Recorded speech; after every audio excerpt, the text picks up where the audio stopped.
Y sí, le recomendamos mantener micrófonos cerrados para evitar interferencia. Bueno, vamos a ir orando mientras van ingresando más hermanos, tanto virtual como presencialmente. Padre, te damos gracias en esta noche, Señor y Dios. Hoy, una vez más, vamos a estudiar esta segunda parte de la clase de introducción a la Biblia. Señor, gracias porque nos permites estudiar tu palabra y cómo está compuesta en el propósito tuyo, trazada en el plan tuyo, para que a través de este estudio también nosotros podamos comprender mucho más los contextos bíblicos y el por qué tú permitiste que quede escrita tu palabra. Gracias, Señor, por cada uno de los hermanos amados que se reúnen de manera virtual desde diferentes lugares, como también por los que llegan a esta casa de manera presencial. Oramos para que los que vengan en camino puedan llegar de la manera más rápida. Aparéjales transporte y demás. A los hermanos que han llegado también les bendecimos en el nombre de Jesús. Señor y Padre, gracias. Que el Internet fluya en bendición, Señor, para los que están de manera virtual. Y te damos gracias en el nombre de Jesús. Amén y amén. Bueno, mis hermanos, entonces ya es hora de que iniciemos formalmente. Eh, Vamos a ver hoy la inspiración de la Biblia. Y en el transcurso de la semana entrante les voy a enviar el material ya de lo que hemos hablado aquí más resumido. Les voy a hacer llegar a través de la pastora el material que seguramente lo compartirá en el grupo, me imagino, para que ustedes lo tengan guardado. Y bueno, eh, así puedan repasarlo. También es importante que tomen nota porque algunas cosas en el resumen del material pues no van a estar tan a fondo y hay cosas que a usted le puede llamar la atención, entonces puede estar ahí atento tomando nota con su Biblia también a mano para que usted pueda ir mirando. Hay algunos casos que vamos a detenernos a leer la palabra, otros donde por tiempo solamente voy a dar la cita bíblica para que usted la tome y luego haga la lectura bíblica. Bien, entonces vamos a, la hermana me pidió el favor que grabáramos acá. Entonces vamos a ver si aquí eh, mi hermana, mira, dile que para poder grabar, pues que está con el código, que si le dibuja para desbloquearlo y poderle grabar la clase. Bueno, mis amados, entonces vamos a ir mirando el tema de hoy. Uno de los temas, vamos a ver, va a tratar de ser muy concreto para lograr dar todo el compendio. Entonces, vamos a hablar de la inspiración de la Biblia. Recuerden que estamos mirando la Biblia, vimos los libros, cómo compuesta, por qué se llama Biblia, todo esto ya lo vimos. Y esto les va a llegar en el material también. Todo el resumen. La primera y segunda clase. ¿Por qué la inspiración de la Biblia? O por qué se considera que la Biblia es inspirada por el Espíritu Santo.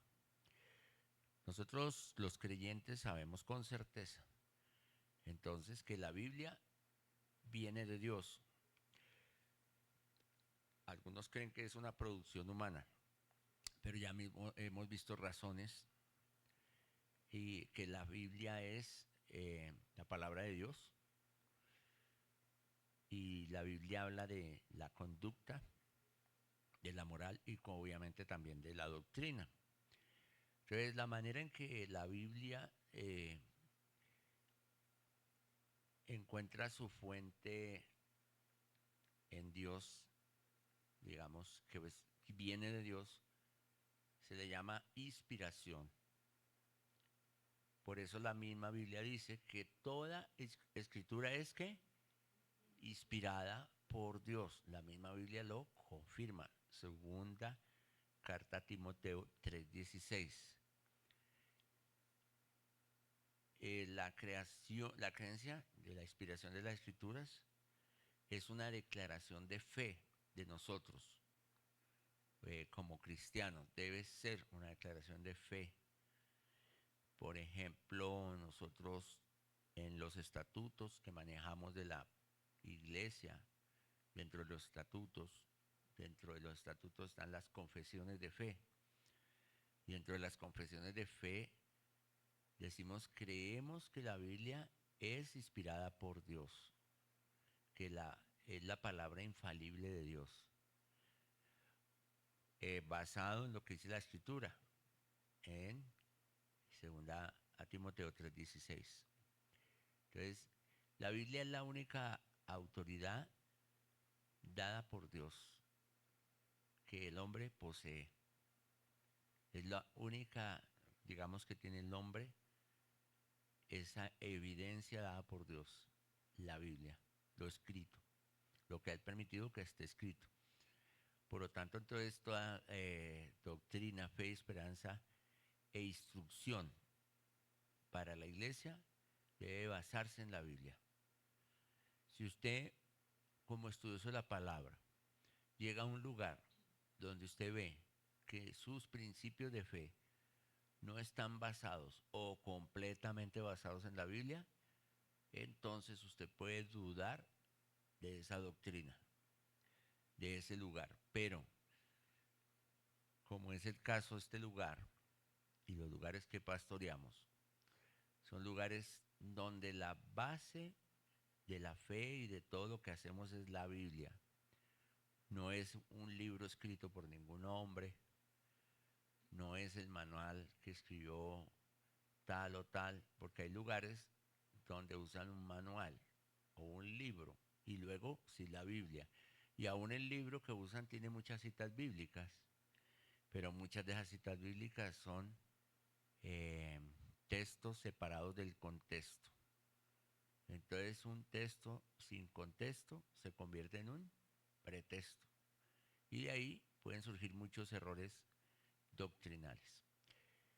Entonces la inspiración es el método por el cual la revelación de Dios ha sido comunicada a la humanidad.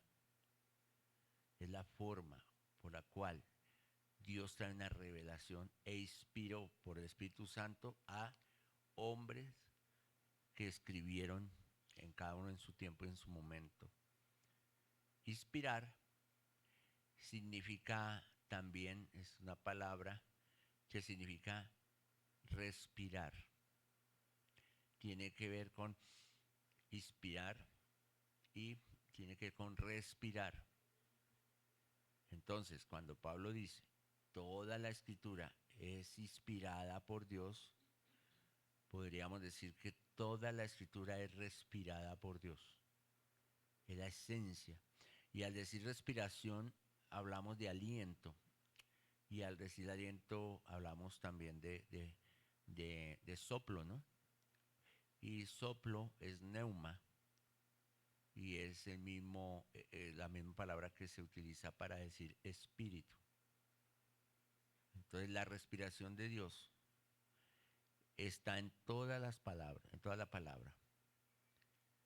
En su expresión, en sus pensamientos, podemos decir que es la respiración de Dios.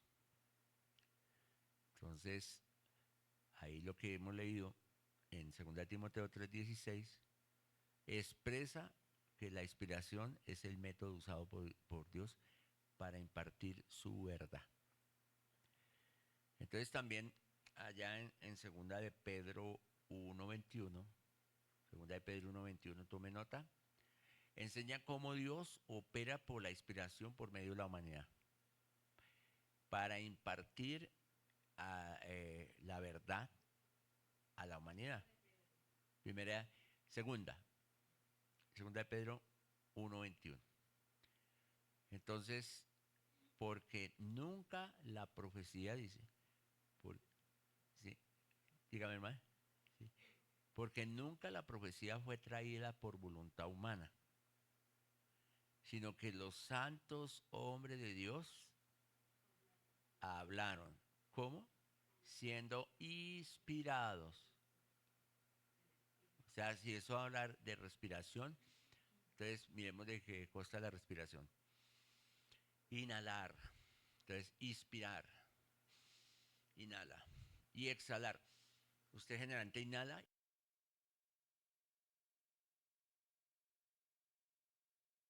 soplando. Es el soplo de Dios. Y esa tiene que ver con la inspiración. Bonita esa apreciación, ¿cierto? Interesante.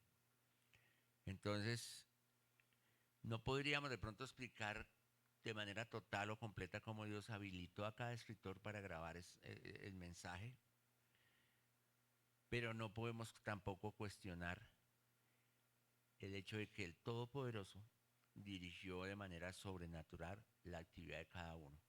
Porque es que nosotros no, sencillamente, nosotros no podemos explicar cómo Dios nos guía a nosotros sobrenaturalmente, pero nos guía y no podemos cuestionar. A muchos Dios nos habla de diferentes formas. Pues obviamente por la palabra, pero muchas veces a través de los profetas. Muchas veces habla nuestro corazón y es una voz como interior. Otros experimentan oír una voz, pero lo hace. Y nadie puede poner en tela de juicio, porque así es la inspiración. Eh, entonces, en conclusión, la Biblia tiene un solo autor, y el autor único de la Biblia es Dios. Pero aproximadamente todos los aproximadamente 40 escritores escribieron mientras Dios los guiaba a través del Espíritu Santo. Por eso toda escritura es inspirada por Dios. Eh, Hay una inspiración entonces verbal plena. Es el término usado para identificar la idea de que toda escritura es de inspiración divina. Entonces, podemos reconocer que en algún momento, en las traducciones, en las diferentes versiones, algunos errores, no como tal de que la Biblia contenga, sino de traducción o de métodos y traductores subsiguientes, pero la escritura original fue hecha perfectamente bajo la influencia directa del Dios Todopoderoso. En todas las versiones que manejamos hoy puede haber variantes, ¿sí? Pero finalmente en su origen toda la palabra es perfecta. Entonces podemos agregar que la transmisión del texto milagrosamente ha sido guiada por Dios para que aún todavía, a pesar de tantos años, tantos miles de años, tengamos una voz clara de Dios de su voluntad para la humanidad. Y si podemos hablar de errores, pues han sido pocos. Y finalmente son más de forma que de fondo.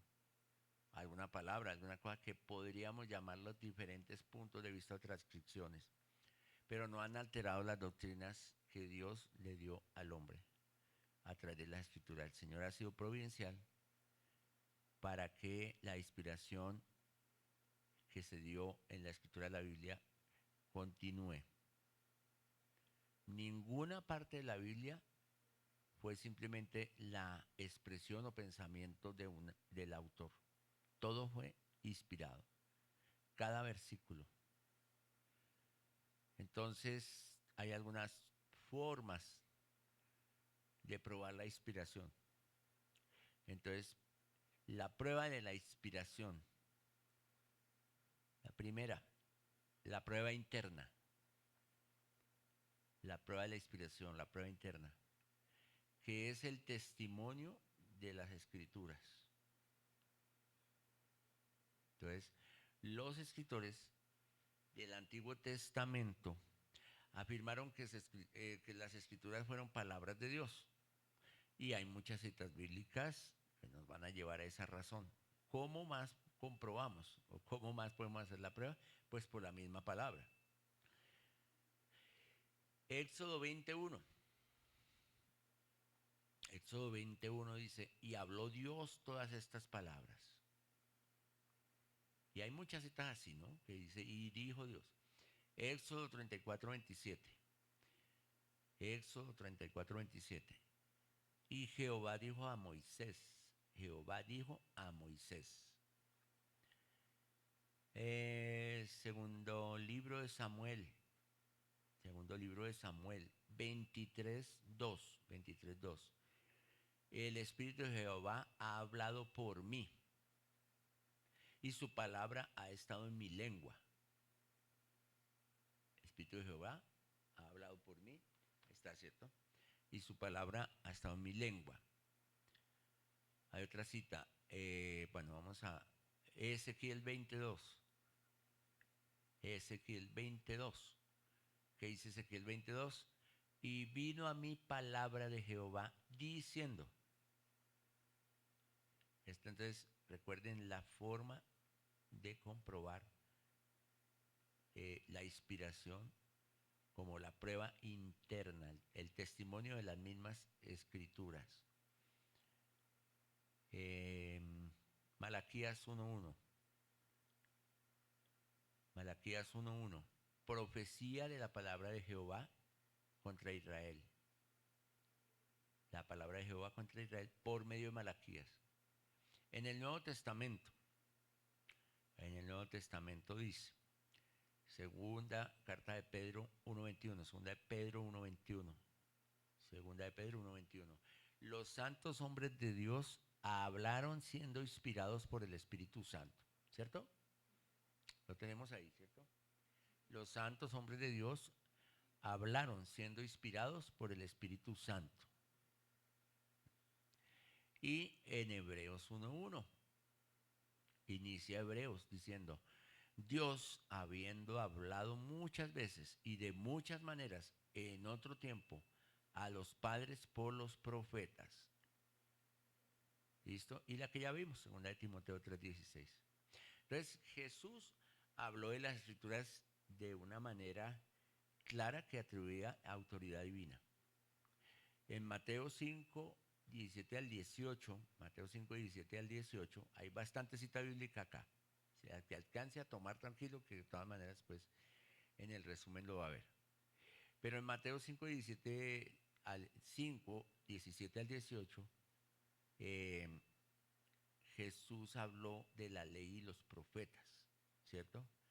Les atribuyó una autoridad por encima de la parte humana a la ley y a los profetas. En Lucas 24:44, Jesús también se refiere al Antiguo Testamento en cuanto a la ley, los profetas y los salmos, normalmente llamados en esa época las escrituras. Y les atribuyó un elemento profético, sobrenatural. Lucas 24:27 también habla de Cristo probando el aspecto profético del Antiguo Testamento, mientras explicaba su cumplimiento en su propia venida. Esa es la prueba interna. Segundo, la prueba externa.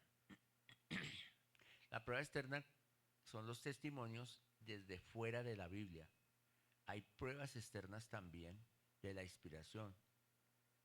¿Cuáles son esas pruebas externas que nos prueban la inspiración y autenticidad de la Biblia? Los descubrimientos arqueológicos.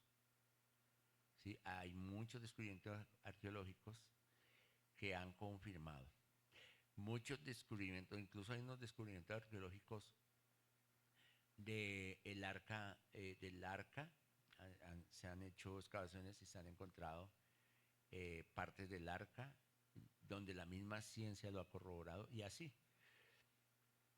Ha habido muchos descubrimientos, esto es lo que llama arqueología bíblica, que confirman la inspiración y la veracidad de la escritura. Entonces, hay un arqueólogo judío llamado Nelson Glueck, G-L-U-E-C-K. Nelson Glueck que es judío, declara, se puede decir categóricamente que ningún descubrimiento arqueológico alguna vez ha sido contrario a las referencias bíblicas. O sea, todo lo que han hecho descubrimientos arqueológicos tiene una referencia bíblica. Tienen muchos arqueólogos incluso que acudir a la Biblia, ¿sí? Eh, para entender muchos descubrimientos arqueológicos. Muchas cosas o detalles del Nuevo Testamento que muchas veces fueron cuestionados han sido verificados en estos descubrimientos arqueológicos. Eh, y en cuanto a la ciencia confirma las escrituras. La misma ciencia confirma escrituras. Entonces, muchas declaraciones fueron hechas por escritores de cosas que ellos no hubieran conocido en su época para nada, ni siquiera conocían en su momento, no las podían reportar porque son cosas que no existían, pero en su inspiración las nombraron o fueron nombradas. Muchas predicciones y muchas profecías. Entonces la Biblia no hace ninguna declaración de ser una referencia científica, porque no se encuentra ningún error en ninguna de sus declaraciones que son relacionadas a los campos científicos. La Tierra, los planetas, todo lo que habla la Biblia en cuanto a eso. Entonces el conocimiento científico más avanzado hubiera encontrado errores si hubieran sido errores o fuentes humanas. No ha podido la ciencia encontrar errores porque la fuente es divina. Es así de claro. La ciencia verdadera, la ciencia seria, la ciencia de investigación, finalmente nunca ha entrado en conflicto con la Biblia. Finalmente la misma ciencia confirma la verdad de las escrituras y la inspiración divina. Entonces, por ejemplo, Isaías habla de ¿qué? Del círculo de la tierra. Y en esa época no sabían ni conocían cómo era la tierra realmente. Creían que era plana. Pero en Isaías se habla claramente del círculo de la tierra. Y en esa época muchos hombres, muchísimo después de la época de Isaías, seguían pensando que la tierra era plana. Pero en Isaías 40:22 habla del círculo de la tierra. Luego eso fue probado por la ciencia, la precisión de Isaías y así muchos casos. Entonces, la ciencia o la experiencia humana cada día que avanza testifica la inspiración de la Biblia. Y cada individuo, cada persona ha aceptado las palabras de la Biblia, o a unos como nosotros, porque le guía hacia la salvación. La Biblia nos da muchas respuestas prácticas a la vida, ¿cierto? Nosotros los creyentes siempre encontramos en la palabra una respuesta para la necesidad.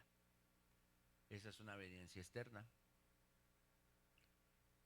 Entonces, digamos que los principios de la Biblia trabajan y se muestran más efectivos que cualquier filosofía humana. Entonces, muchos hablan de filosofías, muchos hablan de cosas que aparentemente buenas, con buenas intenciones, pero la Biblia ya lo tiene todo resuelto. Todo. Entonces, nosotros que hemos aceptado a Cristo como nuestro Salvador personal, damos testimonio de la inspiración de las Escrituras. El propósito de las Escrituras, entonces, ¿cuál es? ¿Cuál es el propósito? Revelar a Cristo. El propósito de la Escritura es revelar a Cristo y la salvación. Entonces, la profecía confirma las Escrituras. ¿Qué quiere decir eso? La Biblia está llena de profecías y la palabra profética más segura, ¿cuál es? La Biblia. Entonces, por ejemplo, profecías acerca de la venida del Mesías, eventos de la historia humana, el cumplimiento de esas profecías nos dan la prueba de que son inspiradas. lo que se ha cumplido y lo que está por cumplirse. Eh, en Ezequiel 26 vale la pena leer esa parte, tome nota. Ezequiel 26 del 3 al 21, hay bastantes predicciones exactas. Eh, está de Ezequiel 26, todo Ezequiel 26 desde el 3 hasta el 21 nos habla de la destrucción de Tiro a través de Nabucodonosor, de muchas naciones contra Tiro. La dejará como una piedra lisa. Los pescadores tenderán sus redes sobre el lugar. Nunca será reconstruida y nunca será encontrada de nuevo. Más o menos eso es el compendio. Entonces esta lista nos da una descripción de la historia de cómo todo esto fue cumplido. Si Ezequiel hubiera visto a Tiro en su día, en ese momento, y hubiera hecho estas predicciones con sabiduría, de forma humana o de parte de cuenta de él, estos cálculos solo hubieran sido cálculos, pero se han cumplido de manera detallada y minuciosa, comprobando que fue Dios hablando a través del profeta. Entonces, en el Antiguo Testamento hay muchas profecías cumplidas que demuestran claramente la inspiración de la Biblia.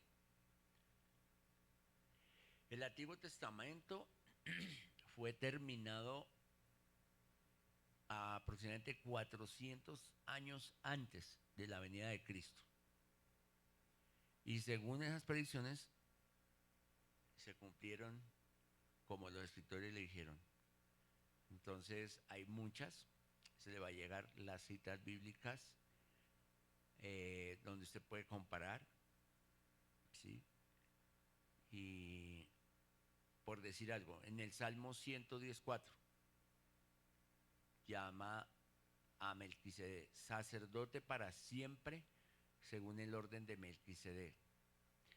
Y en la concordancia que hace a este Salmo 114 en Hebreos 3.1 y en Hebreos 5, del 5 al 6, atribuye este oficio a Jesús. O sea que el Salmo está diciendo sobre Jesús. Generalmente los salmos, los profetas, inspirados por el Espíritu Santo, profetizaron sobre Jesús. Por eso en Jesús se cumple toda la ley, o sea, y los profetas, el Antiguo Testamento. Y así, un sinnúmero de citas bíblicas, por ejemplo, Zacarías 9:9, dice que él entrará a Jerusalén sobre un burro. Y miles de años después se cumple en Lucas 19:35 a 37. Y así mismo lo comprueba en el Nuevo Testamento. Entonces, estas son inspiraciones, o sea, son formas de comprobar la inspiración. Vamos a mirar un poquito entonces la preparación de la Biblia. ¿Listo? La preparación. Yo sé que ahí como que el tema es, pero ¿estén tomando nota? Sí. Ya te digo. Zacarías 9:9.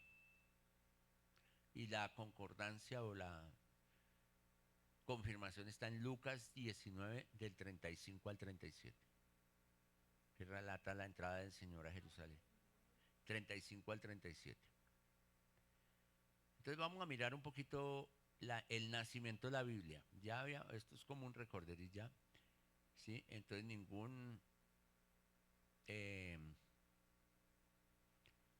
digamos, si hubiera habido registros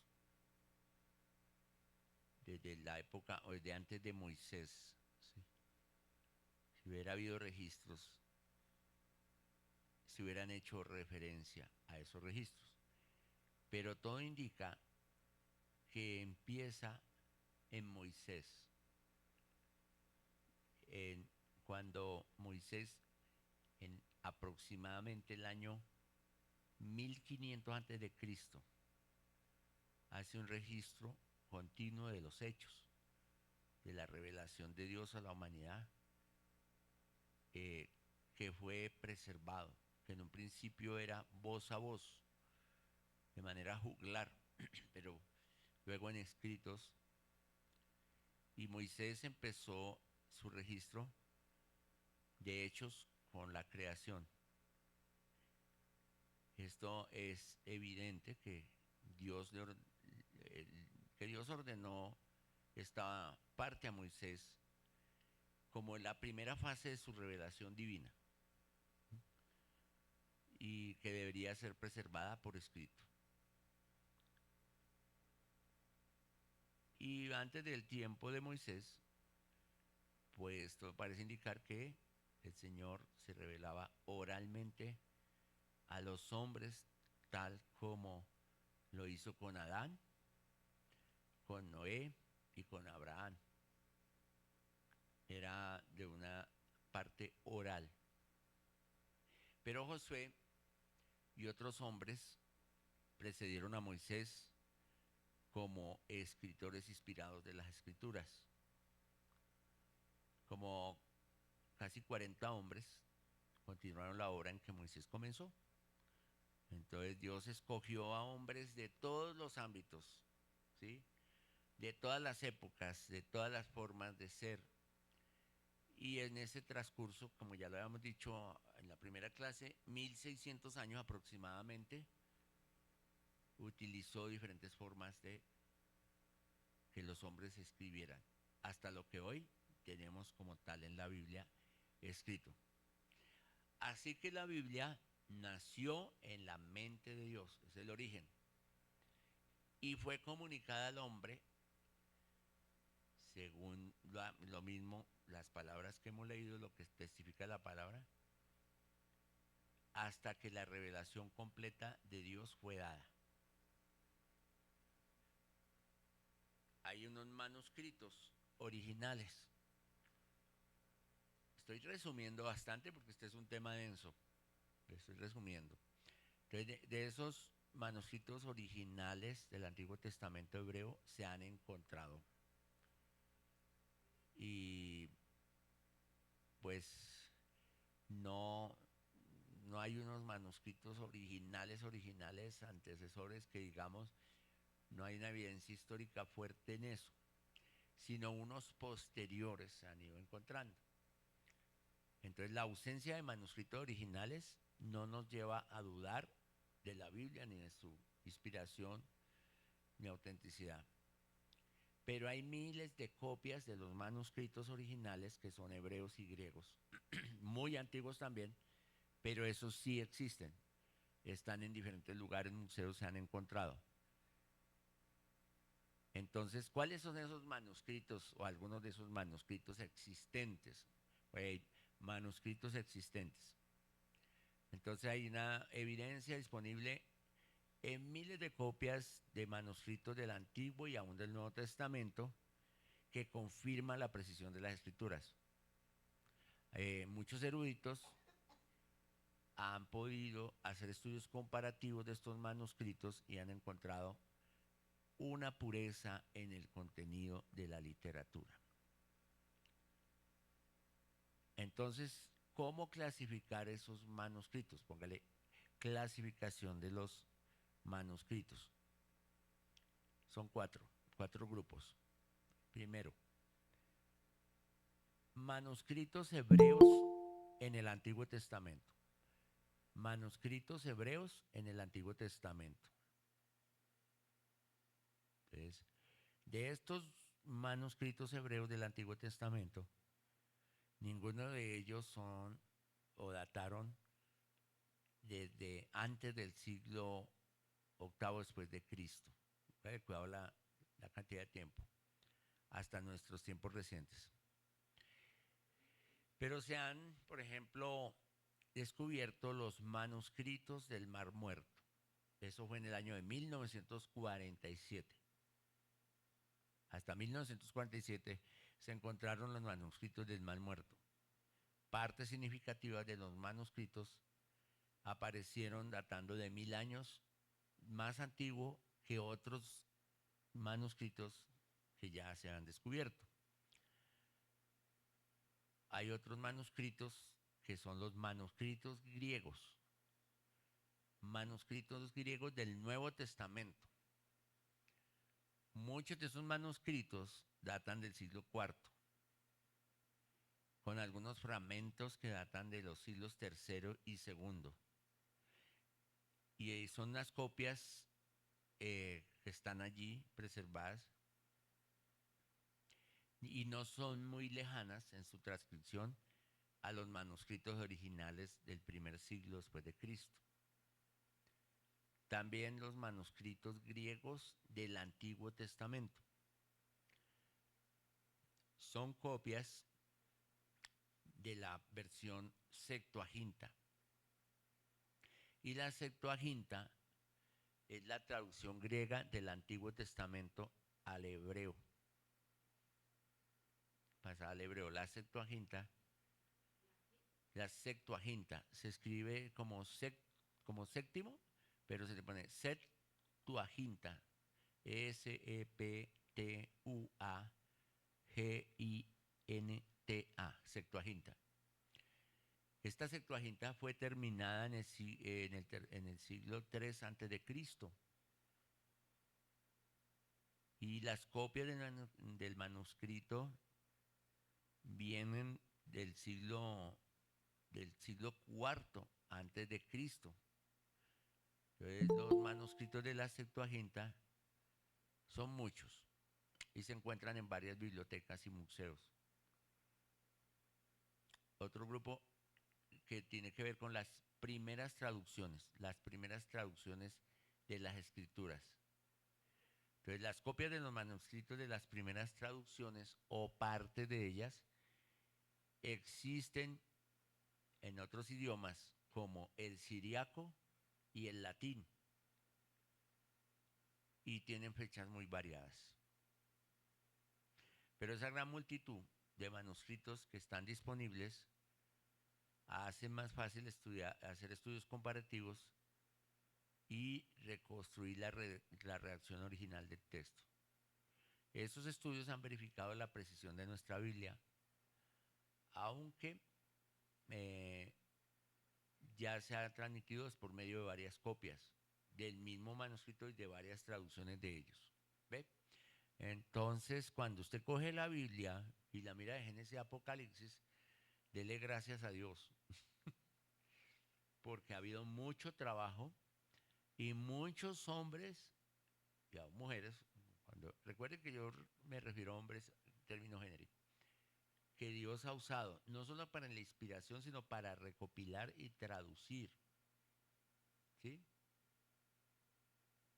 ¿Ya? Entonces, el texto del Nuevo Testamento, digamos, es como más claro que cualquier otra obra antigua.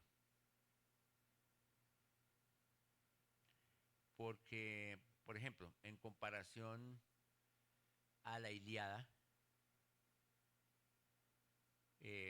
la Ilíada, que fue también, es un libro, un texto antiguo, ¿sí? Es mucho menos fiel a su original. Dios ha guardado la transmisión del texto de la Biblia para que cada generación siga teniendo esos mensajes claros para la humanidad. Ahí está, porque ahí está grabando. Bueno, entonces, ¿qué más sería? La preparación de los manuscritos. Muchos se han dedicado a preparar, a traducir, a recopilar, a transcribir esos manuscritos y las copias de esos manuscritos. Entonces, muchos de esos manuscritos originales si usted se pone a pensar, haga ya ahí uso de su imaginación, fueron escritos sobre métodos muy antiguos, ¿sí? Sobre piedra, poco a poco que va evolucionando, entonces ya el papiro, ¿cierto? Muchos de ellos fueron escritos sobre papiro, que era ese material, digamos el primer tipo de papel, por decirlo así, que se hacía de la planta llamada papiro. Y se llamaban papiros o pergaminos, pero era un material que era perecedero, eran unas hojas. Y eso hizo que la preservación de las copias bueno, fuera prácticamente improbable.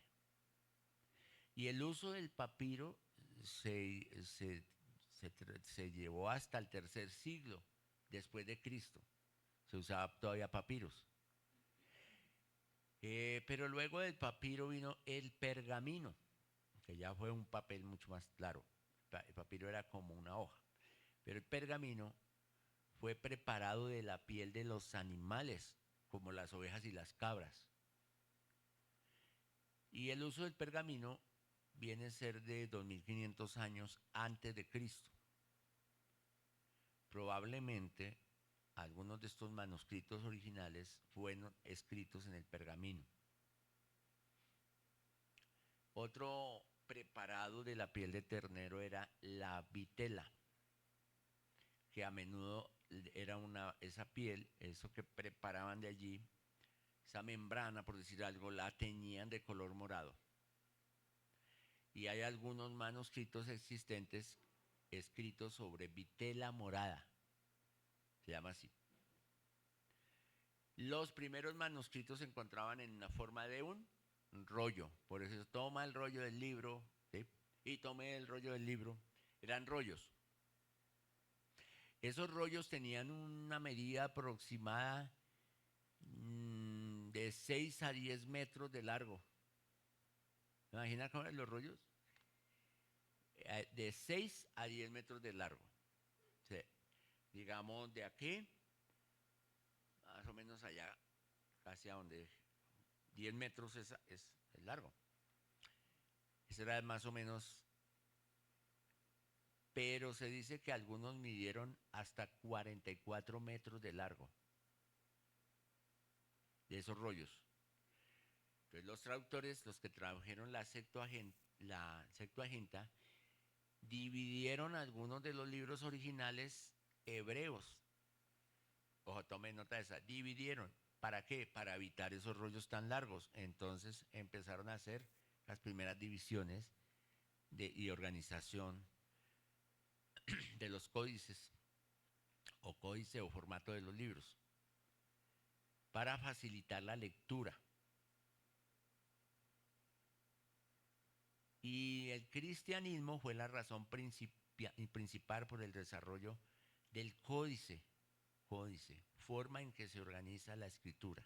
Códice, forma en que se organiza la escritura.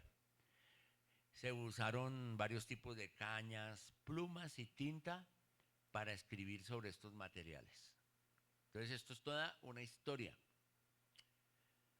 Los manuscritos hebreos y griegos fueron escritos primeramente sin ningún espacio entre palabras. No había espacio como lo encontramos ahorita, que ahorita todo está espaciado, no. Los originales hebreos y griegos eran un escrito seguido. El Antiguo Testamento fue escrito solo con consonantes, porque acuérdense que no había esas vocales, los sonidos de las vocales los colocaba el lector. Entonces solo consonantes y por ejemplo una vocal, usted debería concluir, no había, no, solo consonantes, en su mayoría. Por eso cuando se estudia hebreo se ve toda esa parte. Entonces, esta forma abreviada ahorró campo, pero también podría resultar en un malentendido del texto. La costumbre de leer en voz alta era usual. La gente leía en voz alta así fuera para sí mismo. por eso leían en voz alta. Eh, Sílaba por sílaba. Y eso pues era la forma. Y hasta hoy algunos lectores de hebreo dicen que pueden leer más fácilmente el hebreo original sin las vocales, porque es la forma original. Pero las vocales empezaron a aparecer en el siglo noveno antes de Cristo. Y un sistema estándar de vocales, que se puede decir ya fue establecido en el año 900 después de Cristo, hasta el año 900. 900. O sea, empezaron a aparecer en el siglo noveno antes de Cristo, ¿sí? Pero ya se estableció como un sistema estándar, las vocales, más o menos, en el año 900 después de Cristo.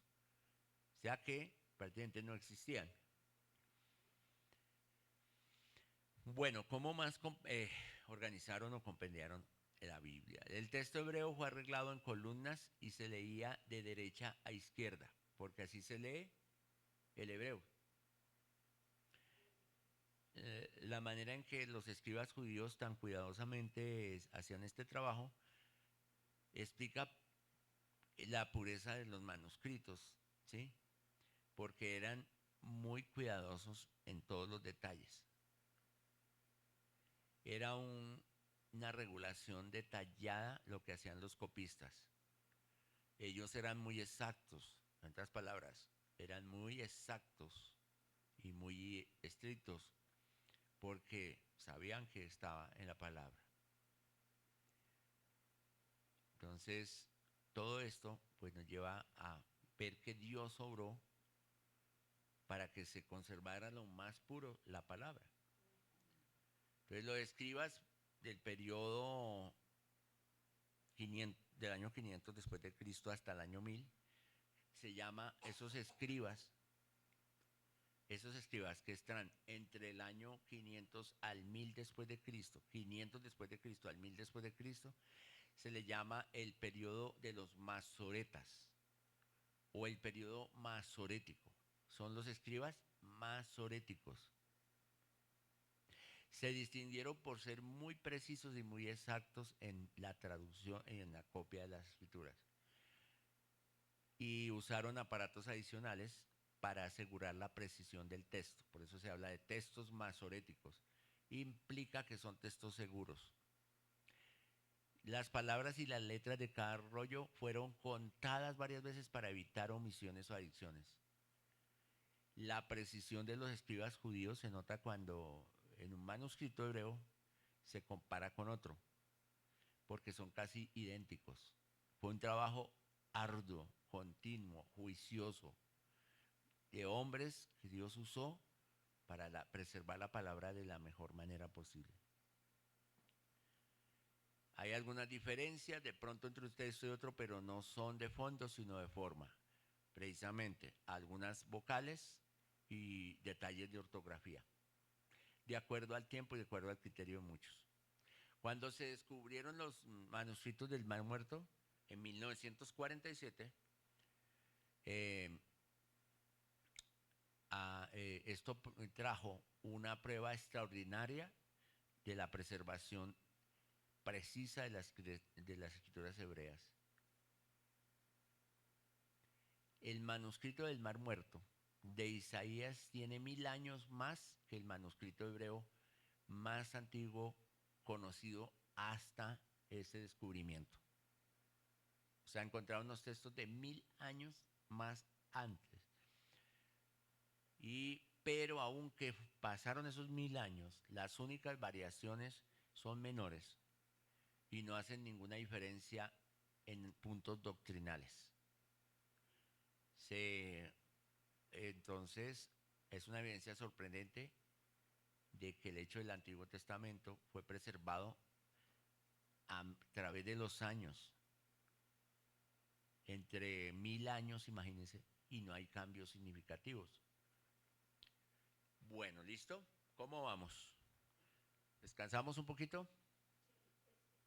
Descansemos un poquito, porque aquí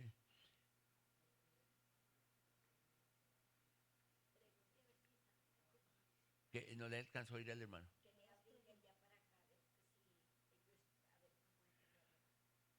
Eh, que si me están escuchando.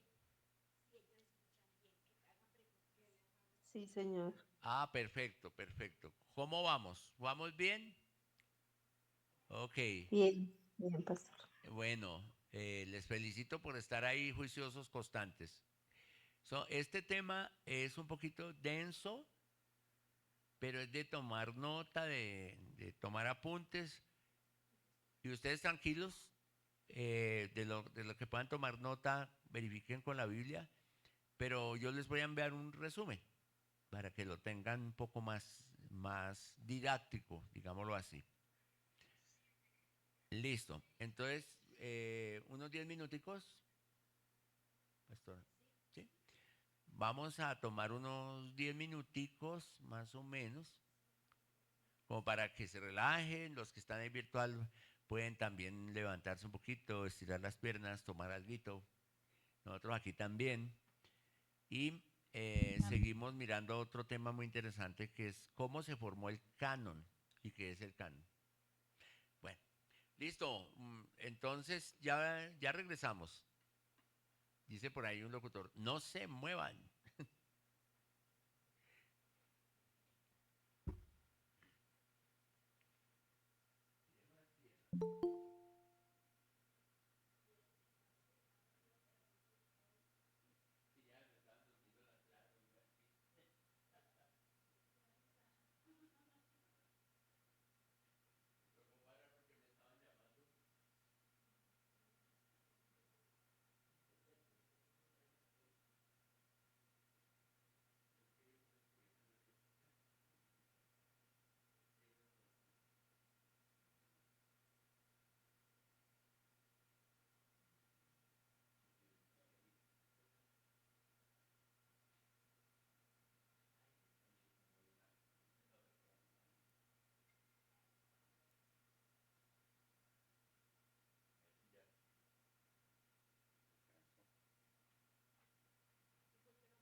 buenas noches. De nuevo vamos a retomar para que esté.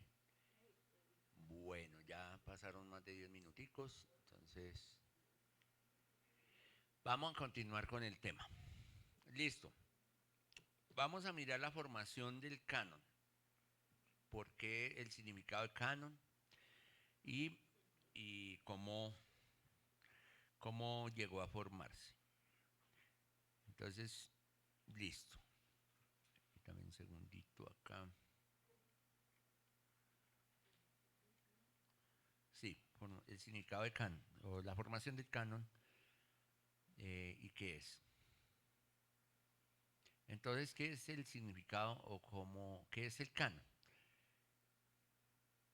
El canon identifica a estos libros que son considerados el mensaje de Dios hacia la humanidad, un mensaje vinculante, o sea, unido y con autoridad. Entonces, la palabra canon significa lista aceptada oficialmente de los libros. Cuando usted habla del canon, son los libros aceptados como inspirados. Y viene de una palabra griega que significa vara de medir o lo que se mide, caña o vara de medir. Entonces el canon de las escrituras es esa lista de libros que ha sido aceptada eh, como inspirados o como libros inspirados. La formación del canon ha sido todo un proceso dirigido también por Dios, así como las escrituras inspiradas, la formación del canon también fue un proceso de oración y de pedir dirección al Señor.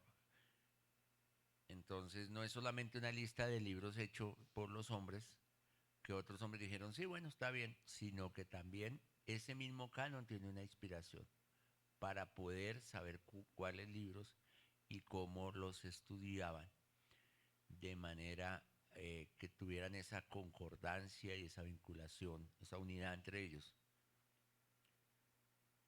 Entonces, las escrituras que vemos actualmente, como las tenemos nosotros hoy, podríamos decir que son el producto de un proceso doble.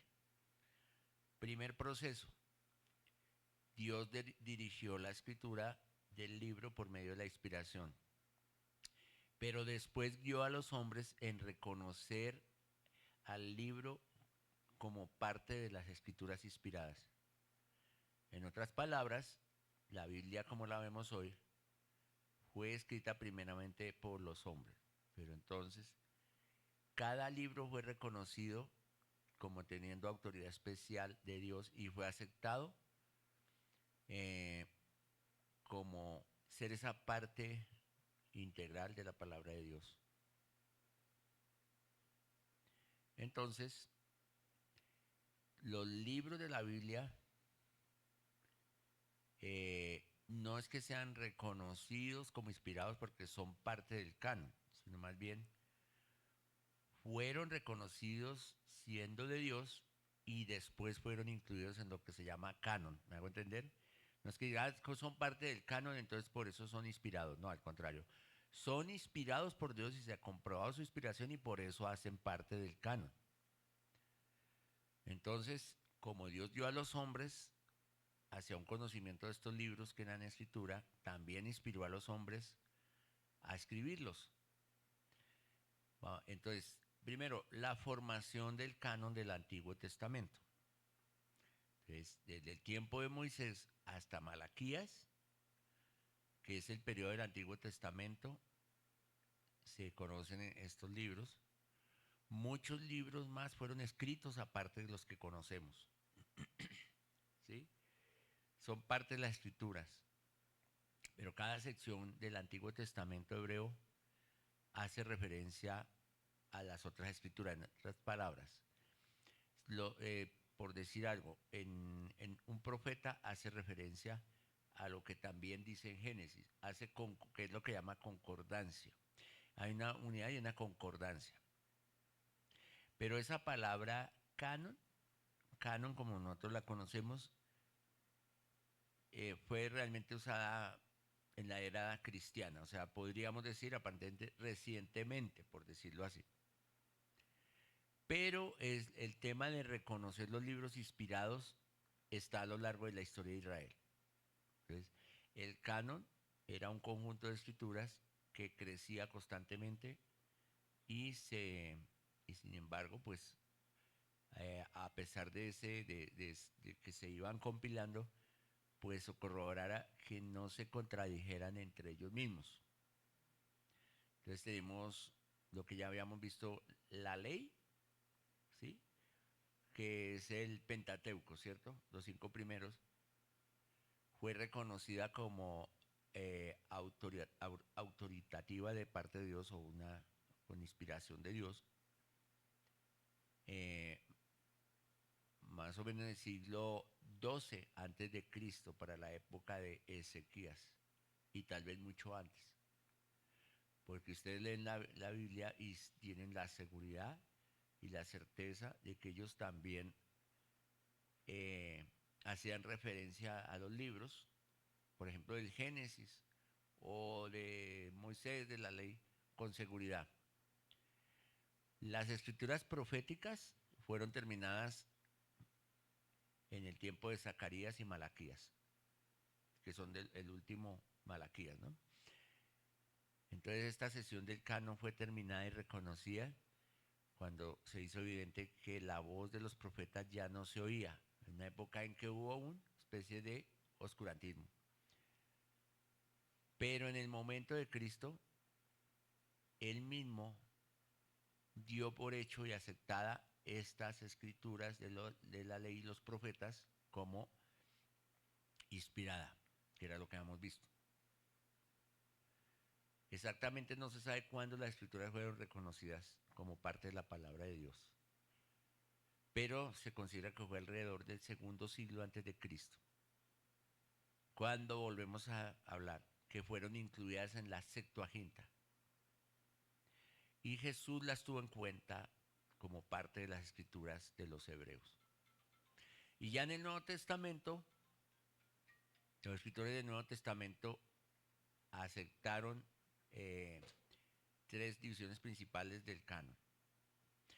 Citaron 400 veces la ley. Citaron 715 veces los profetas. Citaron 450 veces las escrituras. Jesús mismo reconoció estas partes inspiradas. Y bueno, Lucas 24:44 nos da esa referencia bíblica, que ya la veamos cuando Jesús confirma la inspiración de las escrituras. Hay un historiador judío, Lucas 24:44, hay un historiador judío llamado Josefo. Josefo escribió durante el primer siglo de la era cristiana. Y Josefo es uno de los que reconoce este canon judío del Antiguo Testamento. Es un escritor, un historiador. No fue un discípulo, pero fue un cronista de la época, de donde también él relata muchas cosas aún de la era cristiana, y él es uno de los que reconoce la autenticidad del canon del Antiguo Testamento. Y bueno, la importancia de este canon, pues para hoy es muy relevante para confirmar nosotros la inspiración. Pero resulta que durante esa época surgieron muchos otros escritos, eh, escritos religiosos, ¿sí?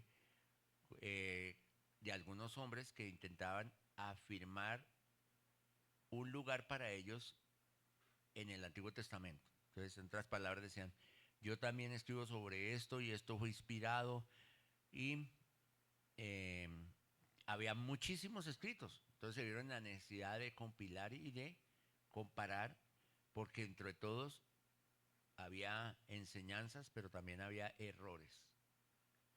Podría decirse que había buenas reflexiones, pero había una desconcordancia, o sea, no había concordancia como si la hay entre los que nosotros manejamos actualmente. Algunos libros de estos fueron considerados en el concilio de Jania en el año 90 después de Cristo. Allí se estableció el canon del Antiguo Testamento. Entonces, este concilio de Jania discutió el canon y debatió si ciertos libros serían reconocidos como canónicos o inspirados, pero muchos de estos libros ya habían sido aceptados como autoridad o como inspirados. Y podríamos decir que este sí fue como un filtro, que fue una confirmación de esos que ya habían sido reconocidos años anteriores como inspirados. Los libros que el concilio mantuvo en el canon ya antes habían sido ingresados. Y los libros que el concilio de Jania negó a ingresar ya también anteriormente habían sido negados a ingresar. Entonces más bien fue como una confirmación de lo que ya se había hecho en cuanto al Antiguo Testamento. En cuanto al Nuevo Testamento, el canon del Nuevo Testamento eh, tomó forma y digamos, se consolidó cuando las escrituras revelaron la venida de Cristo y impartieron esa revelación a la humanidad. Los apóstoles guiados por el Espíritu Santo escribieron de Cristo y aplicaron sus enseñanzas. Y estas escrituras prontamente fueron reconocidas como autoritativas, o sea, inspiradas. Entonces estas escrituras empezaron a circular entre las iglesias. Este registro formal apareció más o menos por los años 60 después de Cristo. Antes de todo esto, los testigos circularon mensajes entre las iglesias, pero Dios planeó que cada testigo, aún de manera oral, fuera fiel a lo sucedido y aún luego preservado por escrito. Entonces ya en cuanto a el Nuevo Testamento, el Evangelio, más o menos hacia el final del primer siglo, ¿cierto? Año 100, los apóstoles ya habían escrito los evangelios para preservar ¿qué? El ministerio de Cristo. Y luego después la escritura del cuarto evangelio, que es el evangelio de Juan, que se escribió alrededor del año 90 después de Cristo. Los cuatro evangelios parece que los integraron a una colección. Toda esta colección la llamaron el evangelio. Y así cada iglesia mantenía el registro del ministerio de Cristo, estos cuatro registros, los cuatro evangelios. Más o menos para la misma época también se reunieron las cartas de Pablo de las diferentes iglesias e individuos. Y esta colección circuló entre las iglesias, como el apóstol también lo envió y se conocían escrituras del apóstol.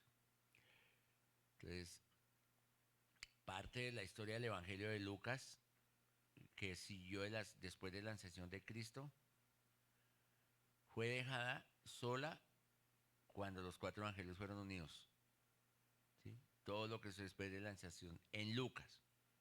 Pero en el transcurso del tiempo fue titulada como Los Hechos de los Apóstoles, que es lo que conocemos como los Hechos, lo que sucedió después de la ascensión, porque se estaba considerando dentro del mismo Evangelio de Lucas, pero luego porque hicieron una marcación, estos son Hechos de los Apóstoles.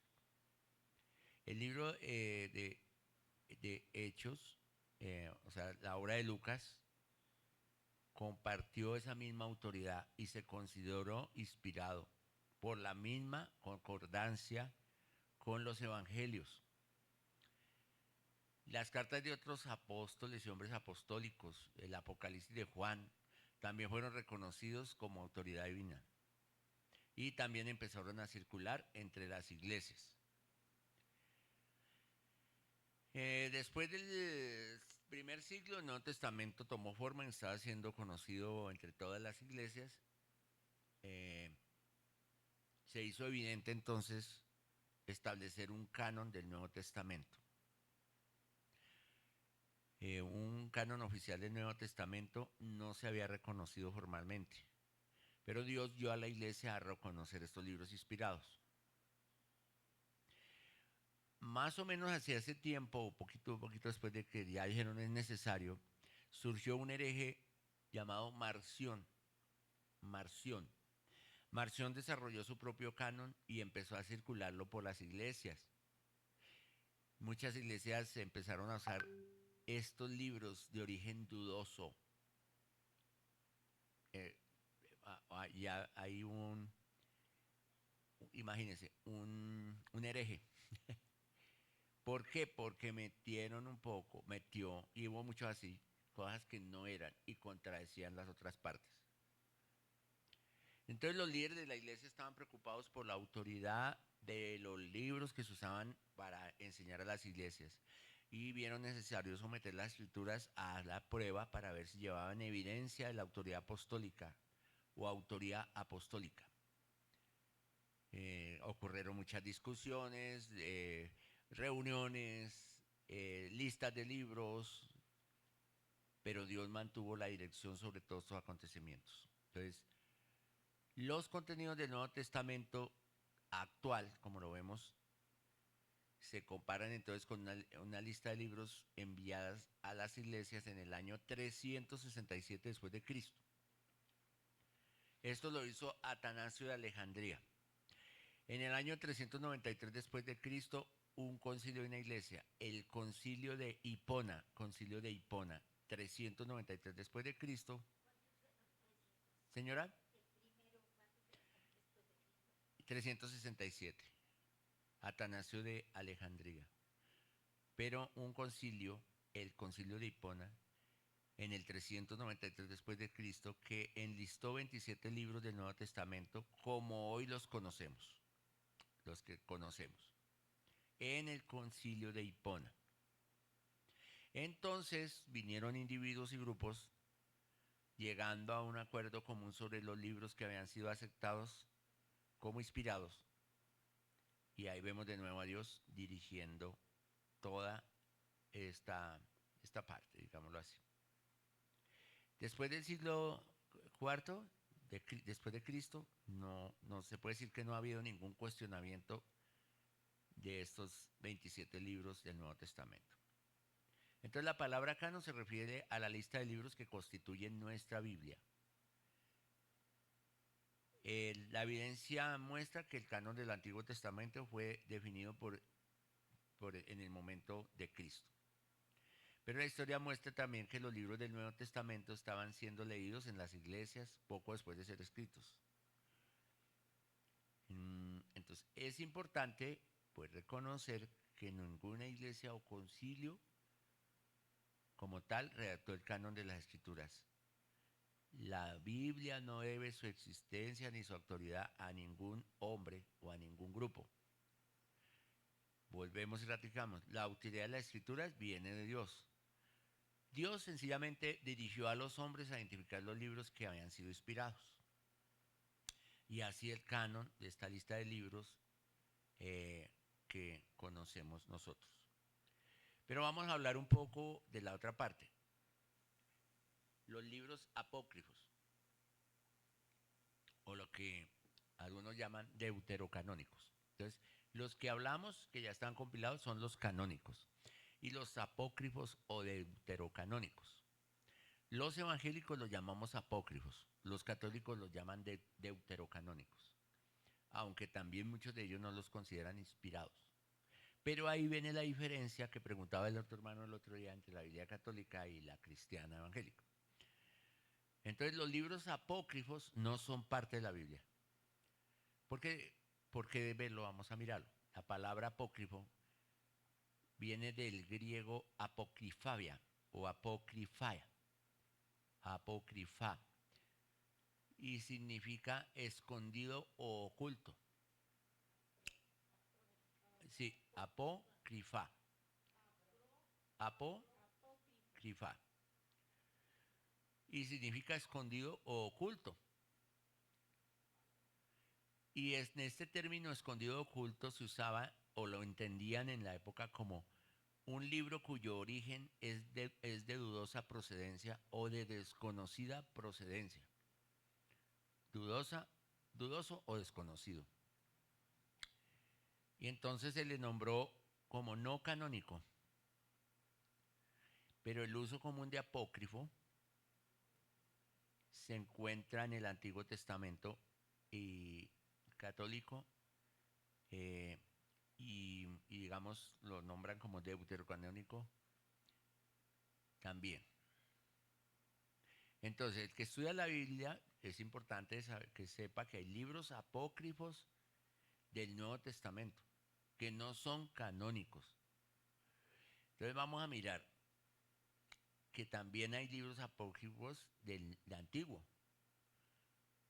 Los libros apócrifos fueron escritos en el periodo de 200 años antes de Cristo hasta el año 1000 después de Cristo.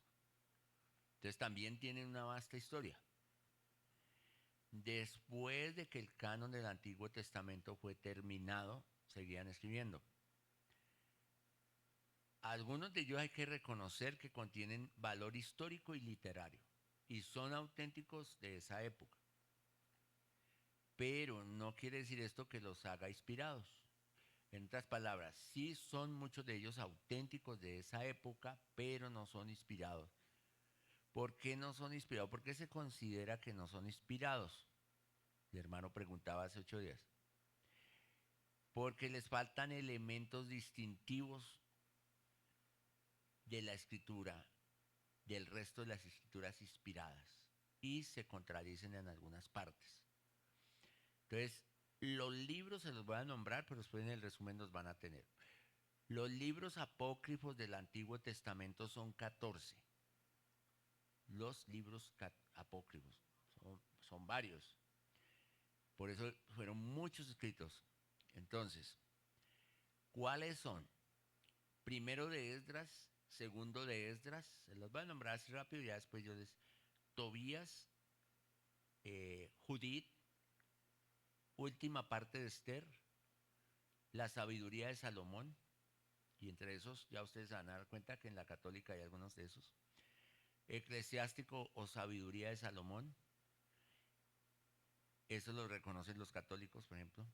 Eclesiástico o sabiduría de Sirach, ese no lo reconocen los católicos. O sea, hay unos libros que tampoco los católicos reconocen, apócrifos, pero hay unos que ellos sí los reconocen. Esa es la gran diferencia entre la Biblia evangélica y la católica. El libro de Baruch es un libro del año 100 después de Cristo que contiene la epístola de Jeremías, pero no es inspirado.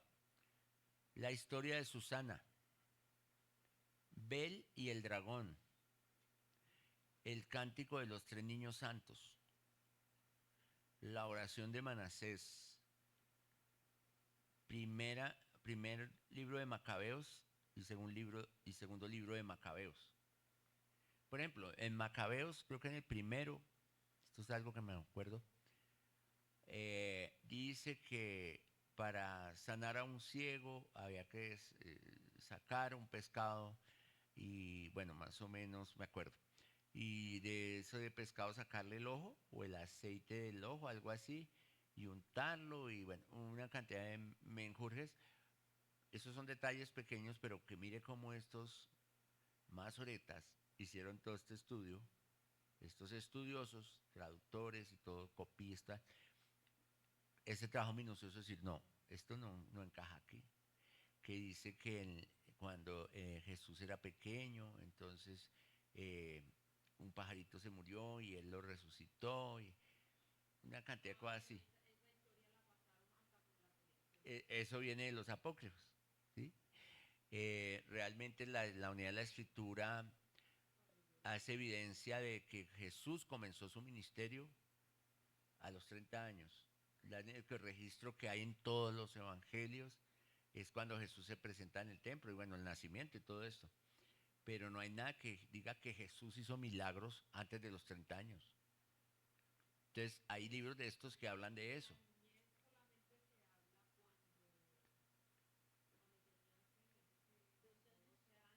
Sí, el registro de la presentación en el templo cuando hablaba ya con los maestros en el templo. Entonces, todos, todos menos de tres de estos libros, ¿sí?, son considerados canónicos por la Iglesia Católica Romana. Los que son considerados canónicos son entremezclados entremezclados, sujetados a los 39 libros del Antiguo Testamento que aceptamos los protestantes. Y los tres libros no considerados parte del canon por los católicos son primero y segundo de Esdras y la oración de Manasés. De resto todos los consideran inspirados, ¿sí?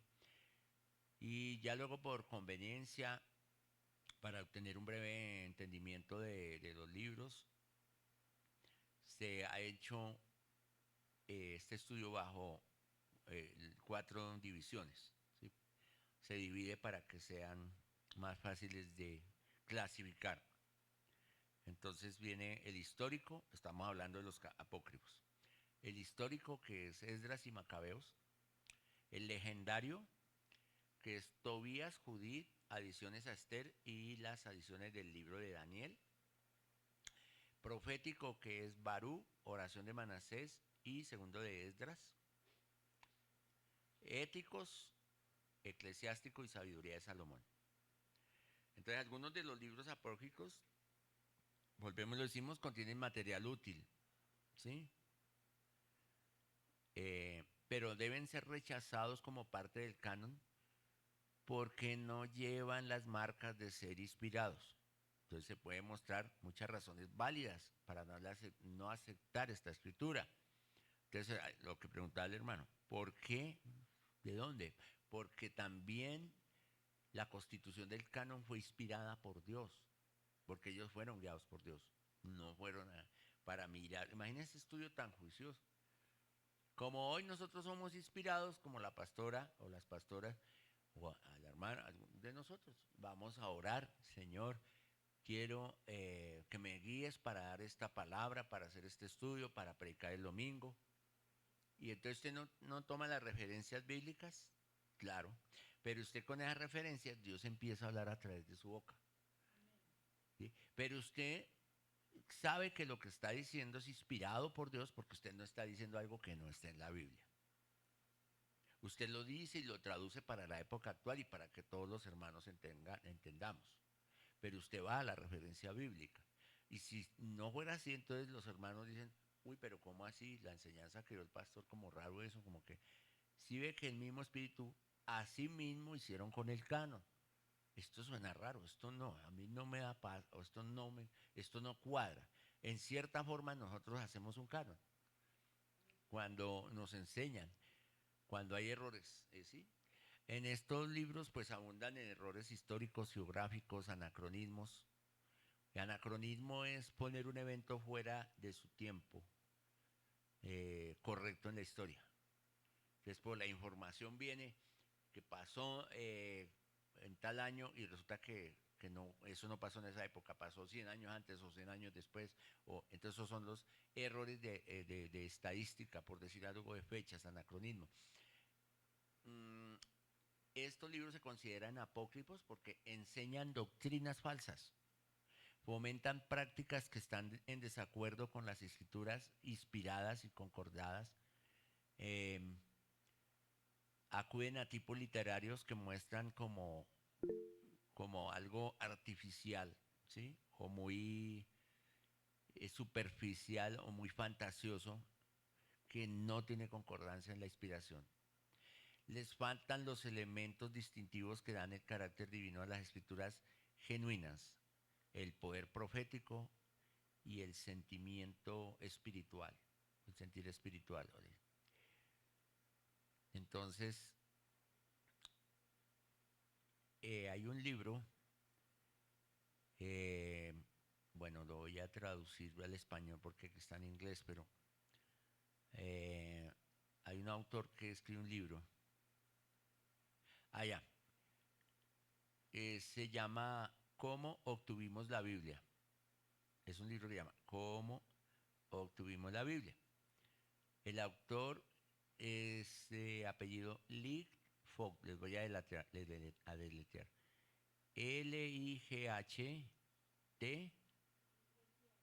L-I-G-H-T, Lightfoot. Lightfoot, ¿sí? Algo así. Sí, ¿cómo se lee? L-I, Light, ¿no? L-I-G-H-T, F, perdón, O-O-T. Lightfoot. Lightfoot. Ahí tiene un libro que se llama ¿Cómo obtuvimos la Biblia? Y en ese libro él da 7 razones eh, para no considerar los libros apócrifos como parte de la escritura inspirada por Dios. Entonces, ¿por qué? Ahí les voy a dejar una tarea donde ustedes mismos pueden averiguar por qué los libros apócrifos se consideran no inspirados. Sencillo. ¿Por qué los libros apócrifos se consideran no inspirados?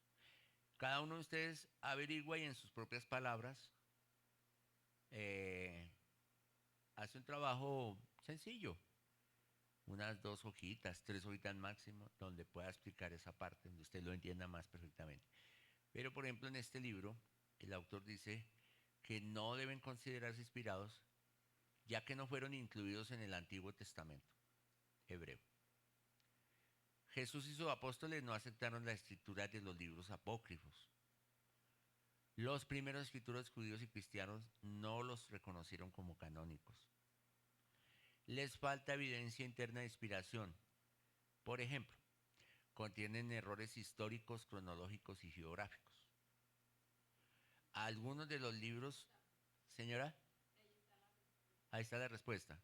Pero yo quiero que cada uno de ustedes investigue porque así uno aprende. Algunos de los libros se contradicen u otros libros eh, con otros libros canónicos. Han estado rodeados de incertidumbre. No se puede mantener sobre una base de compromiso y su inaceptabilidad por la doctrina los hace inválidos para el uso en la iglesia. No se pueden probar como autorizados divinamente. En otras palabras, no podemos aceptar la acción de la Iglesia Católica al pronunciar el apócrifo del Antiguo Testamento como escritura inspirada.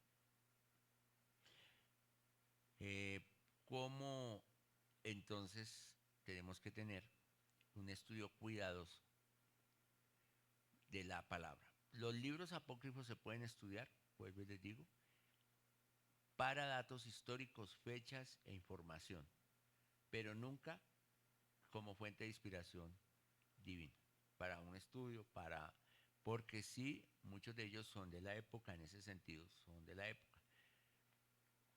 Entonces los libros apócrifos no son canónicos, deben ser rechazados de nuestra Biblia. ¿Sí? Bueno, aquí qué más dice. Vamos a mirar aquí ya para...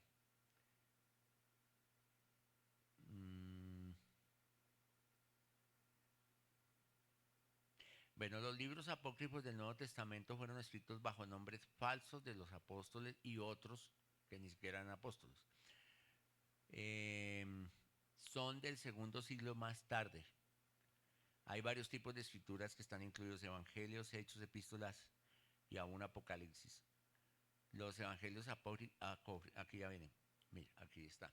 Los evangelios apócrifos, por ejemplo, a menudo se tratan con los primeros años de Jesús, dando cuentos imaginarios de su niñez, ¿sí? Entonces, contienen unos cuentos exagerados, similares acerca del ministerio de Jesús y sus apóstoles. No contienen evidencia interna de inspiración y sin embargo representa el aumento de la herejía en la edad de los apóstoles. Estas escrituras apócrifas con la escritura de los primeros padres de la iglesia Algunos los han llamado como los libros perdidos de la Biblia, lo cual es un título no aplicable, porque no son de la Biblia. Son libros perdidos, pero no de la Biblia. Entonces, el estudio de las escrituras, junto con otras evidencias históricas, muestra que Dios ha dirigido siempre el establecimiento de su palabra. El canon de la escritura entonces está resuelto. Y podemos decir entonces con seguridad que los libros apócrifos no son inspirados. Por eso entonces investiguen un poquito más acerca de esto, que el Señor les hable en este y lo tengan más claro. Entonces la precisión del antiguo, digamos en cuanto a la transmisión de la Biblia, lo que Dios ha permitido, la precisión en cuanto al Antiguo Testamento, que ha sido copiado de un manuscrito a otro, pasado por varias traducciones, tal como lo veremos ahorita, es mostrar ahorita cómo los eruditos han probado que el texto del Antiguo Testamento sí es fiable y confiable tal como está en el canon. Entonces todo cristiano debe tener un estudio del Antiguo Testamento también.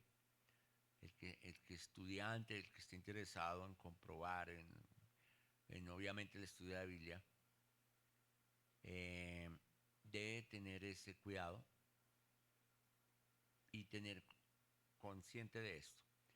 Los copistas transcribieron los manuscritos del Antiguo Testamento de una manera correcta, por todos los cuidados y detalles. Estudios cuidadosos y comparaciones de los manuscritos existentes. Y eso mismo podemos hacerlo nosotros, ¿sí? Conocer un poquito acerca de esto es importante. Eh, los diferentes códices, que ya son como la forma correcta de recopilar. Entonces, ahí yo les voy a enviar los códices diferentes que hay y sus épocas, el códice de Cairo, el códice de los profetas de Neligrado, el códice babilónico del Antiguo Testamento, el códice de Alepo, el códice del Museo Británico, el códice de Red Chilling, de los profetas. Entonces todo esto es una evidencia de la inspiración y del canon. Se debe siempre tener varias fuentes de referencia, y ya bueno, pues aquí se hace la referencia a otras fuentes. Hay otras fuentes de referencia, como ya habíamos hablado, los manuscritos del Mar Muerto, que más referencias, el Pentateuco samaritano, lo cual es el texto hebreo del Pentateuco, la Septuaginta que ya nombramos, el Targum arameo, la Pesita siria, ¿sí? Son las versiones latinas del antiguo latín, y bueno, y así. Entonces recordemos, los masoretas, entre el año 500 y 1000 después de Cristo, ¿se acuerdan? Eruditos judíos conocidos como masoretas fueron los que editaron y estandarizaron el texto hebreo. Fueron escribas bien disciplinados y juiciosos en la traducción. Entonces, cuando ya le hablen de masoretas, usted ya sabe qué es. ¿Qué iba a decir masoreta? Pues listo. Esos estudiosos que tradujeron, que hicieron, que recopilaron, que fueron juiciosos. Lo mismo en el Nuevo Testamento. Todos estos manuscritos fueron terminados en el primer siglo, los del Nuevo Testamento. Copiados y copiados de nuevo y, como decíamos, circulado entre las iglesias. Hay unas 8000 copias de la Vulgata latina, ¿sí? Y así. En ese orden, tener en cuenta esos manuscritos principales. Y que usted siempre, como estudioso de la palabra, sepa que esto tuvo todo un orden. ¿Y usted cómo le comprueba que la Biblia es la palabra? Usted ya tiene una certeza. ¿Listo? ¿Ya? Ah, ok, perfecto. Pastor Ferney, creo que tiene la mano levantada. Sigue.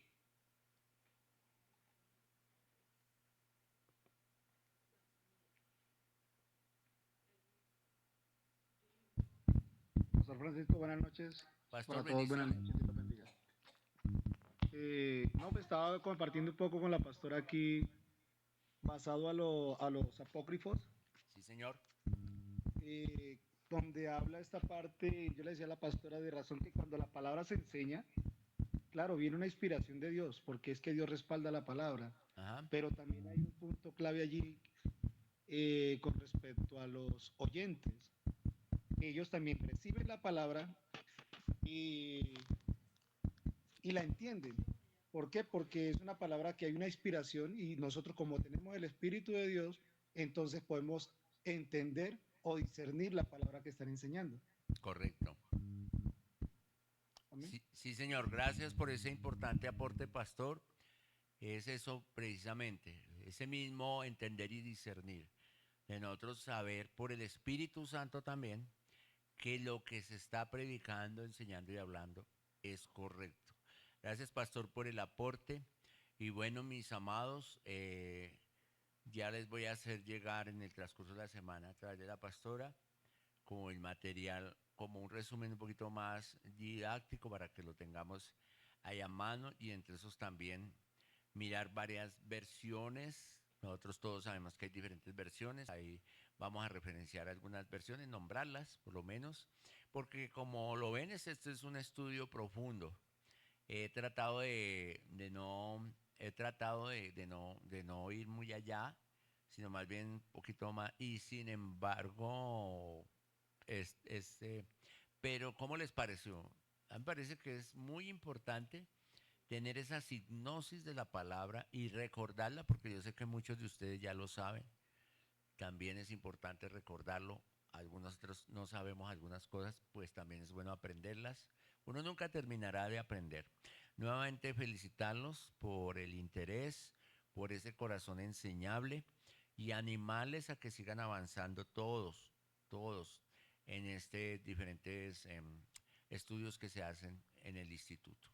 Bendecir la vida de la pastora que ha tomado la decisión de salir adelante y yo sé que este instituto Dios lo seguirá levantando y fortaleciendo. Ahí también les voy a hacer una pequeña, eh, digamos, eh, instrucción de cómo estudiar la escritura, eh, pues muchas cosas que ya sabemos todos, beneficios de la Biblia, bueno, pero como esto no sirve solo para nosotros, sino que ustedes tengan la libertad de transmitirlo a otros, reglas para estudiar la Biblia, cómo leer la Biblia, bueno, todo este tiempo va a venir ahí resumido.